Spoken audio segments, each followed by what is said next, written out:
मेरा नाम मुकेश है और स्वागत है आपका अपने YouTube चैनल मुकेश सॉल्यूशन में। मैं आप लोगों को कक्षा 10वीं के NCERT की मैथ पढ़ाऊंगा, जो अभी स्टार्ट करने वाला हूं। मैं चैप्टर फर्स्ट स्टार्ट कर रहा हूं। चैप्टर फर्स्ट पर है वास्तविक संख्याएं, रियल नंबर। ठीक है, तो वास्तविक संख्याओं के अंतर्गत इस चैप्टर में हम लोग क्या क्या पढ़ेंगे अभी ये बताता हूँ मैं। तो पहले नंबर वास्तविक संख्याओं के अंतर्गत पढ़ेंगे हम प्राकृत संख्याएं। प्राकृत संख्याएं, ठीक है। जो प्राकृत संख्याएं होती हैं,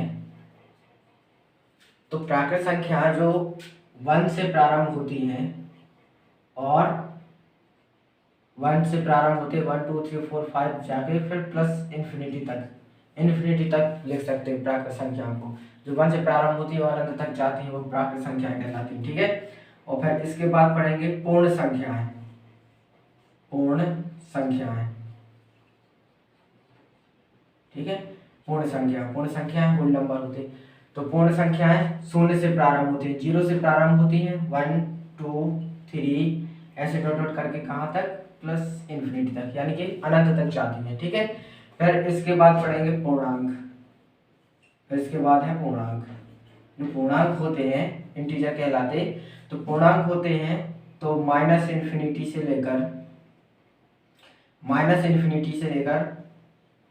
डॉट डॉट करके -3 -2 -1 0 1 2 3 4 ऐसे डॉट डॉट करके प्लस इन्फिनिटी तक।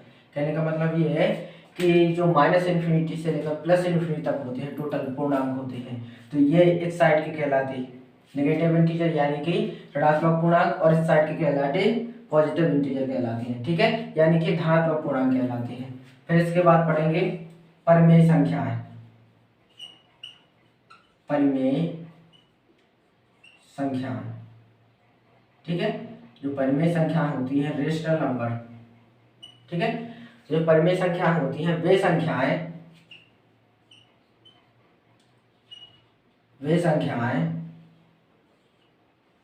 जिन्हें हम P/Q के रूप में ले सकते हैं। P/Q के रूप में लिख सकते हैं, ठीक है। P/Q के रूप में लिख सकते हैं। तो वे संख्याएं परिमेय संख्या कहलाती हैं। क्या कहलाती? परिमेय संख्या कहलाती हैं। परिमेय संख्याएं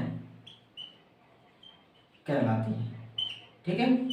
आगे समझ में, वे संख्याएं जिन्हें हम P/Q के रूप में लिख सकते हैं वे परिमेय संख्या कहलाती हैं।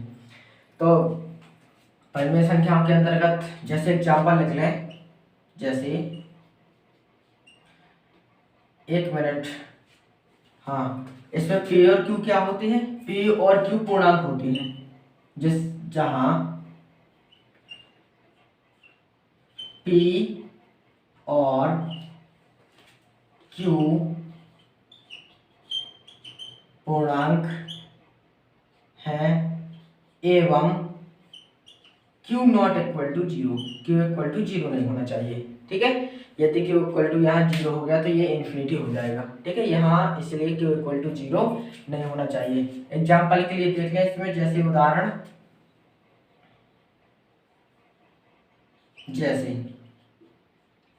एग्जाम्पल के लिए जैसे 3/2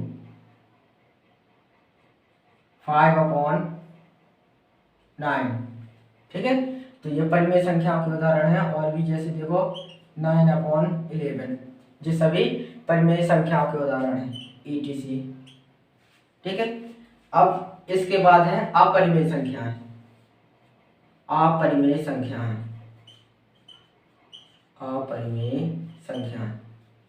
तो जो अपरिमेय संख्याएं होती हैं वो परिमेय संख्याएं से थोड़ा सा बस उल्टी होती हैं। क्या होता है कि वे संख्या जिन्हें P/Q के रूप में लिख सकते हैं वो परिमेय संख्या कहलाती हैं, और जिन संख्या को हम P/Q के रूप में नहीं लिख सकते, जिन संख्या को हम पी अपॉन क्यू के रूप में नहीं लिख सकते तो वे अपरिमेय संख्या कहलाती है। सीधा सीधा उल्टा है इसमें, और कुछ नहीं है, बस डेफिनेशन भी थोड़ी सी बस उसमें लिखना है कि नहीं, मतलब पी अपॉन क्यू के रूप में नहीं लिख सकते, बस टोटल वही है।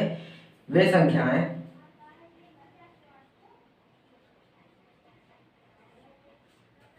जिन्हें हम पी अपॉन क्यू के रूप में नहीं लिख सकते, पी अपॉन क्यू के रूप में नहीं लिख सकते हैं, ठीक है। पी अपॉन क्यू के रूप में नहीं लिख सकते हैं तो वे संख्याएं अपरिमेय संख्या कहलाती हैं। तो वे संख्याएं अपरिमेय संख्या कहलाती हैं। अपरिमेय संख्याएं कहलाती हैं।